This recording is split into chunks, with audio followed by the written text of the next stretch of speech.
Right. Shravan Kumar గారు, నిజంగా ప్రజల్లో కూడా అవగాహన రావాల్సిన అవసరం ఉందంటారా? ఏ టాబ్లెట్ పెడితే ఆ టాబ్లెట్ వేసుకోవడం వలన ఆరోగ్యానికి హానికరమైన విషయం తెలిసినా కూడా ఎందుకు పూర్తి స్థాయిలో అవగాహన కలగడం లేదంటారు వాళ్ళకి? ఖచ్చితంగా అండి. వాళ్ళకేంటంటే ముఖ్యంగా ఈ ఆర్థిక స్తోమతలే ఎక్కువ. ఎందుకంటే డాక్టర్ దగ్గరికి వెళ్ళాలంటే భయం. వాడు లేని ఏదో అంటగడతాడేమో, ఫీజులు కట్టాలి, టెస్టులు రాస్తాడు. ఒక్క టాబ్లెట్ వేసుకుంటే 10 రూపాయలతో వేసుకుంటే ప్రయోగం చేద్దాం, 2 రోజులు చూద్దాం, మూడో రోజు పోదామని. దీనికి వాళ్ళలో అవగాహన కల్పించాల్సిన బాధ్యత ఏంటంటే ప్రభుత్వాలది ఉంది. వాస్తవానికి ఈ ఈ చిన్న చిన్న కంప్లైంట్స్ కు ప్రభుత్వ బస్తీ దవాఖానకు వెళ్ళవచ్చు. కానీ బస్తీ దవాఖానాల్లో ఉన్నాయా, ఉన్న అవైలబిలిటీ ఎంత, యాక్సెసిబిలిటీ ఎంత, ఉన్న వాటి ఫెసిలిటీస్ ఉన్నాయా లేవా అనేది భగవంతుడికి ఎరక. ఎందుకంటే గతంలో గతపాలంటే తెలంగాణ రాకముందు చెప్పినప్పుడు విధానాలు వేరు, తెలంగాణ వచ్చేది కొంత బస్తీ దవాఖానాలు అనేది కొంత ఏర్పాటు చేసేది. ప్రభుత్వాన్ని హాస్పిటల్కి వెళ్ళాలంటే భయం. మన గతంలో కూడా చూసాం, నేను రాదు బిడ్డ మన సర్కారు దవాఖాన అంటే ఎందుకు అంటే ఇంతకు రాజకీయ నాయకులు కూడా వాళ్ళ పిల్లలని ప్రభుత్వ స్కూల్లో చదివించారు, వాళ్ళు ప్రభుత్వ హాస్పిటల్లో జాయిన్ అవ్వరు, వాళ్ళు పోయి ప్రైవేట్ హాస్పిటల్లో తీసుకుంటారు. అంటే ప్రభుత్వాల మీద నమ్మకం లేదు, ప్రైవేట్కి వెళ్ళాలంటే దోపిడీ భయం. మరి హాస్పిటల్ మరి మెడికల్ షాప్ శరణు గోరకు ఏం చేస్తారు ప్రజలు? తప్పదు. ఎందుకంటే ఇవి అందరి వైద్యం అయిపోయింది, విద్య అందకుండా అయిపోయింది, వైద్యం అందకుండా అయిపోయింది. దీనిలో ముఖ్యంగా ఏంటంటే ఈ మెడికల్ మాఫియా చేస్తున్నటువంటి డూప్లికేట్ మందు కానీ, లేదా ఈ బ్రాండెడ్ కాకుండా జెనెటిక్ మందులు అంటాం వాటిని. జెనెటిక్ మందుల వల్ల ఉపయోగాలు ఉన్నా కూడా తక్కువ ధరకు వస్తుంది చెప్పి హెవీ డోసులు వాడడం అనేది అవేర్నెస్ క్రియేట్ చేయాలి ప్రజల్లో.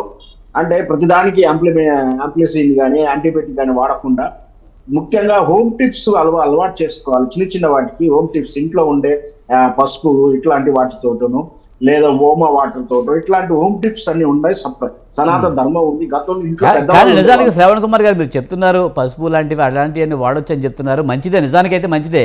కానీ వెంటనే రిలీఫ్ కోసం కోరుకుంటున్నారు కదా, వెంటనే రిలీఫ్ కోసం కోరుకుంటున్నారు. మెడిసిన్ అలా వెళ్ళి ఇలా టాబ్లెట్ తీసుకుంటే తలకే పడిపోతుంది. ఇంకొకటి డాక్టర్కి వెళ్ళి కూడా డాక్టర్ ఏ మందులు రాయాలి పేషెంట్ చెప్తే దానికి వచ్చింది నాలెడ్జ్.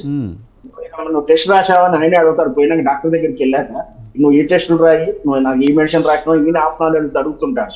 అంటే పెద్దవాళ్ళు ఇంట్లో చెప్పే పెద్ద మనుషులు ఉమ్మడి కుటుంబాలకు పోవడం, ఆ హోమ్ టిప్స్ అయినటువంటి ఇంట్లో దొరికే దినుసులే, బయట దినుసులు ఆయుర్వేదం చెట్ల ఆయుర్వేదం మనకు అవసరం లేదు.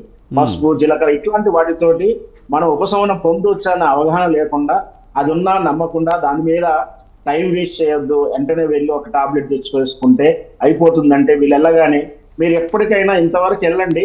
ఇప్పుడు నేను కూడా రమ్మని వస్తాను. ఏ మెడికల్ షాప్కి వెళ్ళినా కూడా ఒక టాబ్లెటే తెచ్చి పరిస్థితులు ఇయ్యాడు. కాంబినేషన్ 2, 3 ఒక పూటకు టిఫిన్ లాంటి పదార్థాలు 3, 4 టాబ్లెట్ కలిపిస్తాడు. ఏం చెప్పండి, వేదని చెప్పండి. హెవీ డోస్ ఇస్తాడు, హెవీ డోస్ కు మళ్ళీ గ్యాస్ ప్రాబ్లం రాకుండా గ్యాస్ టాబ్లెట్స్ మళ్ళీ ఒకటి ఇస్తాడు. అంటే బాడీకి అవసరం లేని అన్ని కూడా వాళ్ళు ఒక 4-5 కాంబినేషన్ కలిపేసి ఏంటంటే, నేను నా స్వయానుభవం ఒకసారి మా పాప హాస్పిటల్ ఉన్నప్పుడు వెళ్ళినప్పుడు ఆ డాక్టర్ రాశాడు, మోషన్ క్యాప్సూల్ రాశాడు, మోషన్ టానిక్ రాశాడు, మోషన్ ఇంజక్షన్ ఇచ్చాడు. అన్ని మోషన్ అంటే ఈ 4 ఏదైనా ఒక రాయి తగులుతుంది, మోషన్ కంట్రోల్ అవుతుంది. నాకు అవగాహన ఉంది కాబట్టి ఇస్తున్నప్పుడు మెడికల్ షాప్ అడిగాను, ఇవన్నీ ఏంటి అన్నా అన్నాడు. ఏం చెప్తావు అన్నాయా అన్నాడు. సో నేను అవన్నీ క్యాన్సిల్ చేసి ఖాళీ సిరప్ తెచ్చుకొని వచ్చేసాను. అంటే డాక్టర్లు కూడా రాయడం కూడా ఆ విధంగానే రాస్తున్నారు. టాబ్లెట్లు, ఇంజక్షన్లు, సిరప్లు ఇవన్నీ కూడా ఏదన్నా ఒక రాయి తగులుతుంటే కంట్రోల్ అవుతుంది.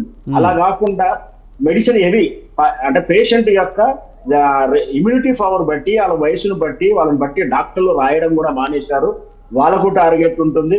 ముఖ్యంగా బ్రాండెడ్ కార్పొరేట్ హాస్పిటల్లో సాలరీస్ ఇచ్చుకుంటూ ఒక డిపార్ట్మెంట్, ఉదాహరణకు ఆర్థోపెడిక్ డాక్టర్ తీసుకుంటే ఆయనకు 1,00,000-2 లక్షలు జీతం ఇస్తూ మీరు నెలకు 50 లక్షలు మా హాస్పిటల్ బిజినెస్ ఇవ్వాలి, మీరు 30 లక్షలు బిజినెస్ ఇవ్వాలని టార్గెట్ ఇస్తారు. టార్గెట్ ఫిల్ కాకపోతే అతను తీసేస్తారు. ఇది కూడా ఒక బిజినెస్ లా తయారైంది. ఇది కూడా ఒక మార్కెటింగ్ స్ట్రాటజీకి అయిపోయింది. వాళ్ళు చెప్పిన మెడిసిన్ రాయాలి. ఇవన్నీ వెళ్ళేసరికి సామాన్యుడు అక్కడికి వెళ్ళడానికి మానేస్తున్నాడు, మెడికల్ షాప్కి వెళ్తున్నాడు.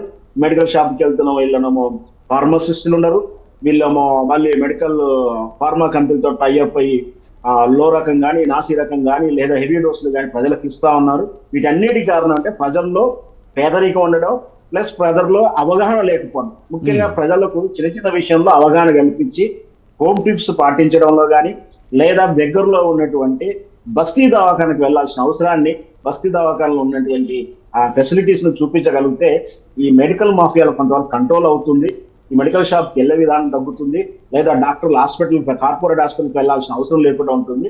ముఖ్యంగా వాళ్ళ మీద కఠిన చర్య తీసుకోవాలి, ప్రజల్లో అవగాహన పెంచాలి. అప్పుడు మాత్రమే కొంచెం కంట్రోల్ అవుతుంది.